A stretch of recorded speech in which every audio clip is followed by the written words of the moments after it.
My grandmother kept a pantry that most people today would consider a small grocery store.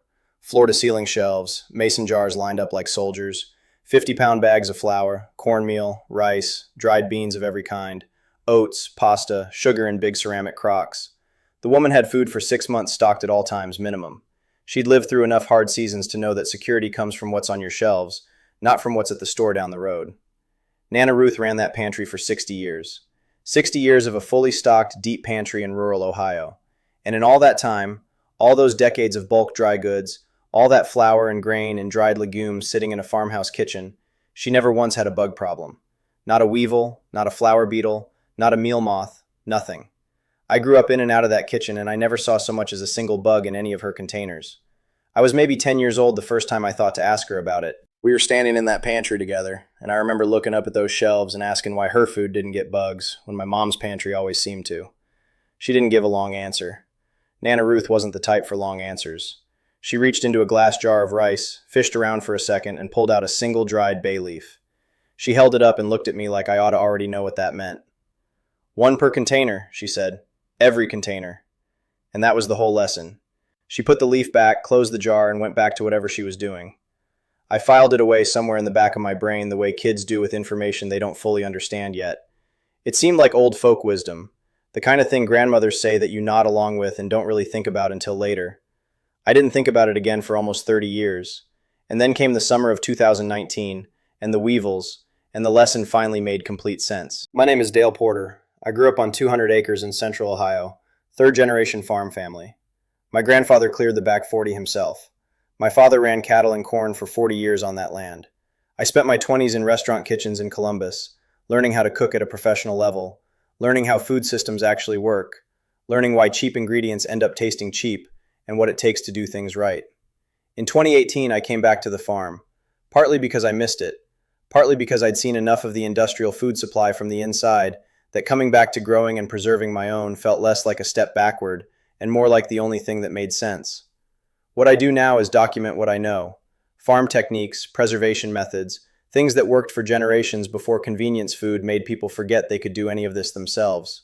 If that sounds like something useful to you, hit subscribe and stick around. What I'm about to tell you about bay leaves is one of those things the food industry has zero interest in you ever finding out.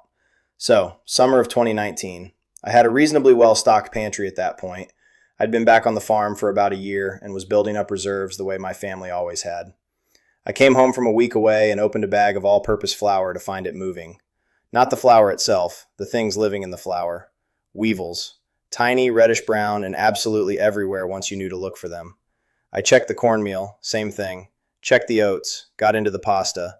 By the time I was done going through the shelves, I had thrown out close to $200 worth of dry goods. That loss stung, and it was preventable. That's the part that bothered me most.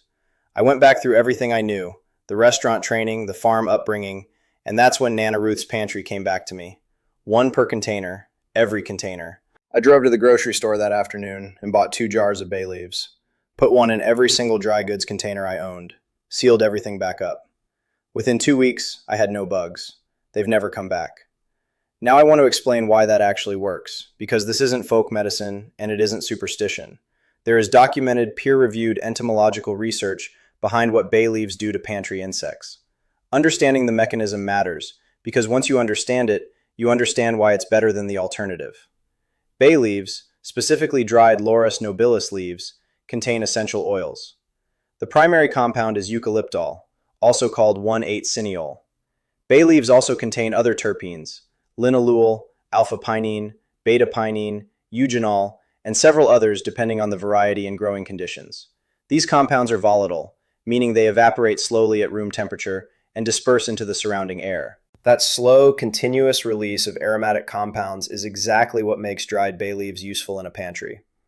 Pantry pests, weevils, flower beetles, grain mites, Indian meal moths, navigate almost entirely by smell. Their olfactory systems are extraordinarily sensitive and are their primary tool for locating food sources. They detect the volatile organic compounds given off by grain, flour, dried legumes, and other dry goods, and they follow that chemical trail. What eucalyptol and the other terpenes in bay leaves do is interfere with that system. They don't poison the insects, they don't kill them. What they do is disrupt the insect's ability to orient toward food sources. The chemical signal from the bay leaf essentially drowns out the chemical signal from the grain. This distinction between repellent and toxic is important, and I want to spend a moment on it. When you use a pesticide, a pantry pest strip, a bug bomb, a spray, you are introducing a toxic compound into a space that contains your food. Those strips work, I'm not saying they don't, but many of them contain DDVP, which is dichlorvose, an organophosphate pesticide. DDVP is classified as a probable human carcinogen by the EPA. It has documented neurotoxic effects. And you are hanging it inside a confined space right next to the food you eat. The fact that this is sold as a food-safe solution should give you pause. Bay leaves don't kill anything. They create an environment that insects choose to avoid. The terpene compounds are completely safe for human consumption. You've been eating them your whole life every time you've cooked a soup or a stew. They don't leave residue in your food. They don't break down into harmful compounds. They are simply incompatible with the navigational systems of the specific insects that destroy dry goods. That's the whole mechanism. The research on this goes back decades. Studies published in entomological journals, not wellness blogs, not folk remedy websites, have confirmed the repellent effects of bay leaf essential oils and their primary compounds against common grain pests. Eucalyptol in particular has been studied extensively in the context of stored grain pest management. This is real agricultural science. It's just agricultural science that doesn't generate revenue for anyone, which is probably why you've never seen it advertised. Now let me walk you through exactly how to use this, because the placement matters, and the quantity matters, and the timing matters. Every dry goods container in your pantry needs at least one bay leaf. That means flour, all-purpose, whole wheat, bread flour, whatever you keep, rice, white or brown, pasta, any shape, cornmeal, polenta, oats, rolled or steel cut, dried beans of any variety, lentils, dried peas, breadcrumbs, panko, powdered milk, powdered sugar. Though refined white sugar is less susceptible, I still put a leaf in because it costs nothing not to. Dried fruit is a harder case because of moisture content, but if you're drying your own fruit and storing it, a bay leaf in the container is still worthwhile. For a standard 1-quart jar or a medium-sized canister, 1 bay leaf is sufficient. For a 5-pound bag of flour, use 2. For a 10-pound bag of rice, use 3. The goal is adequate coverage of the volatile compounds throughout the container volume. 1 leaf can handle a quart. It cannot handle a 5-gallon bucket on its own. For something that size, you'd want 4 or 5 leaves distributed through the contents. The leaves lose potency over time. Dried bay leaves are at their most aromatic when they're relatively fresh, within a year of being dried. After 6 to 8 months inside a sealed container, the essential oils have largely evaporated. The leaf is still useful for cooking at that point. It still has flavor, but it's no longer effective as a pest deterrent. My practice is to replace the leaves in all my containers every 6 months. I do it twice a year, once in spring before the warm months when insects are most active, once in fall when I'm doing a full pantry inventory before winter. It takes maybe 20 minutes total and costs almost nothing. Beyond the individual containers, put bay leaves in the cabinet itself. Tuck 2 or 3 on the shelves between containers. Put 1 in your spice drawer. If you have open shelving in a pantry room, put some behind the rows of containers against the back wall. The idea is to create a perimeter of scent that discourages insects from even entering the area in the first place. Think of it as layers. The leaves in the containers protect the contents directly, and the leaves in the cabinet itself protect the broader zone. Now, if you already have an infestation when you're reading this, you have one extra step before you deploy the bay leaves. Bay leaves repel. They do not kill existing populations or destroy eggs that are already in your grain. If you've already got weevils or flour beetles in a bag of flour, putting a bay leaf in that bag will not clear the problem. You need to deal with the existing infestation first. The method that works is cold. Take any affected container, any bag or jar where you've seen insects, and put it in the freezer for a minimum of 72 hours. 3 full days at freezer temperature kills adults, larvae, and eggs. All of them. After 72 hours, take the containers out, let them come to room temperature, and then inspect the contents. You can sift out the dead insects and the grain is still usable. The freezing does not degrade dry goods in any meaningful way. Then clean your shelves thoroughly. Wipe down every surface with white vinegar, let it dry, and then set up your bay leaf system in the clean space. From that point forward, you shouldn't have the problem return. Let me put some numbers on what this all costs because I think the comparison is worth making plainly. A standard jar of dried bay leaves at any grocery store runs between $2 and $4. That jar contains 40 to 60 leaves depending on the brand. At 1 leaf per container and 1 replacement per 6 months, that jar covers a well-stocked pantry of 20 to 30 containers for an entire year. 1 jar, $2 to $4, full pantry pest protection for 12 months. Commercial pantry pest strips, the kind with DDVP, run between $12 and $20. They're typically rated for a 3 or 4 month pantry space, so you need 3 or 4 of them per year. You're spending $40 to $60 annually to hang a carcinogen adjacent compound next to your food supply. The companies that make those strips spend real money on marketing them. There is no marketing budget for bay leaves. Nobody's profit margin depends on you knowing that they work. That alone should tell you something. Nana Ruth's generation didn't have a pest control industry. They didn't have specialty strips and sprays and products marketed specifically to keep your pantry safe. What they had was accumulated knowledge passed down through families about what actually worked. Bay leaves, cedar, proper sealing, cold storage. These techniques aren't charming antiques. They're functional solutions that were developed and refined over generations because they had to work. People couldn't afford to lose their food supply to bugs. They figured out what stopped it, and they passed it along. The food industry, the pesticide side of it, the product side of it, profits from you not knowing these things. It profits from the gap between what your grandmother knew and what you know. Every time that gap widens, someone sells you a product to fill it.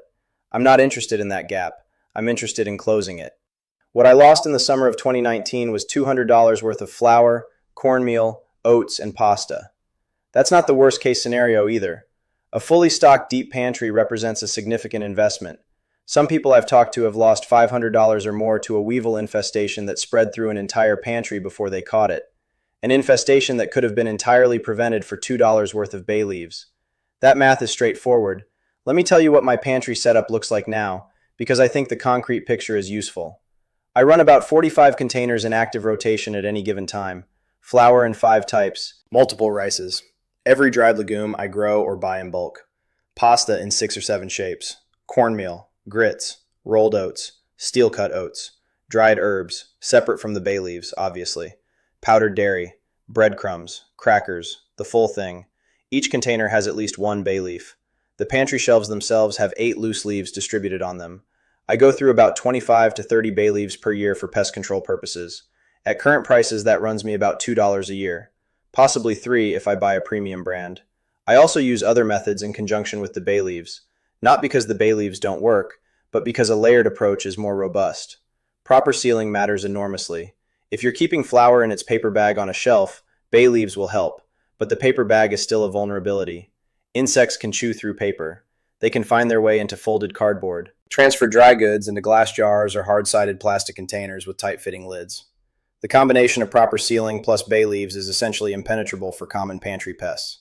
On the farm, I also rotate stock carefully. First in, first out, always, so nothing sits long enough to become a problem. And I do a full pantry audit twice a year where I check every container, replace bay leaves, and assess what needs to be used up.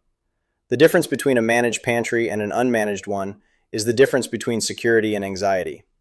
A managed pantry is something you can rely on. You know what's in it. You know it's in good condition. You know it's protected. That's not just practical. It changes how you cook and how you plan meals and how you think about food. When you know you have 6 months of good dry goods on those shelves, you cook differently. You're not scrambling. You're not reacting to what's on sale this week. You're working from abundance. That's how Nana Ruth cooked. That's how my grandfather ate through lean years when the farm had a bad season. That's what a real pantry is for. A $2 jar of bay leaves is a small piece of that, but it's a real piece. And it's the kind of piece that the food industry will never sell you, because selling it to you means one less customer for their pesticide strips and their pest control products and all the downstream costs of the problem they're quietly comfortable with you having. Now I want to hear from you. What do you use to keep bugs out of your pantry? Have you tried bay leaves before? Did you learn this from someone in your family, or is this the first time you're hearing it? Drop your answer in the comments below. I read everyone and I learn from them as much as I hope you learn from this channel. If you've been storing grain or flour without any protection, do this today. Go get a jar of bay leaves. Transfer your dry goods into sealed containers if you haven't already. Put 1 leaf in each container, tuck a few on the shelves, and let the thing work. Come back in a month and tell me what you found. I'm willing to bet you find nothing, which is exactly the point. One more thing before I let you go. I want to address the people who are going to look at this and think it sounds too simple, too cheap, too old-fashioned. I understand that reaction. We've been conditioned to believe that effective solutions require complex products with scientific-sounding names and ingredient lists we can't pronounce. We've been taught to distrust simplicity. If it were really that easy, someone would be selling it, right? Someone is selling it. The bay leaf industry sells about $40 million worth of product annually in the United States alone. It's just that nobody in the pest control business is promoting it because promoting it cuts into their market. The effectiveness of bay leaves isn't a secret because it's unknown. It's a secret because it's unprofitable to advertise. That's a different thing entirely. Eucalyptol is used in commercial insect repellent formulations. It's in mosquito repellents. It's in products that cost $25 a bottle and get sold at outdoor retailers. The compound itself is not a secret. What the pest control industry hasn't told you is that you can buy that compound in dried leaf form for $2 and achieve the same result in your pantry. The chemistry is the same, the mechanism is the same, the profit margin is just considerably worse for them. My grandfather used to say that the most dangerous thing a farmer could do was forget what his father taught him. Not because the old ways were always better, but because the old ways had been tested. They'd survive because they worked. When something gets replaced, it's worth asking whether it was replaced because the new thing is better or because the new thing is more profitable. Bay leaves didn't get replaced by pest control strips because pest control strips work better. They got replaced because pest control strips generate recurring revenue and bay leaves don't. Keep that in mind the next time something that seems too simple gets dismissed as old-fashioned. Simple and effective are not mutually exclusive.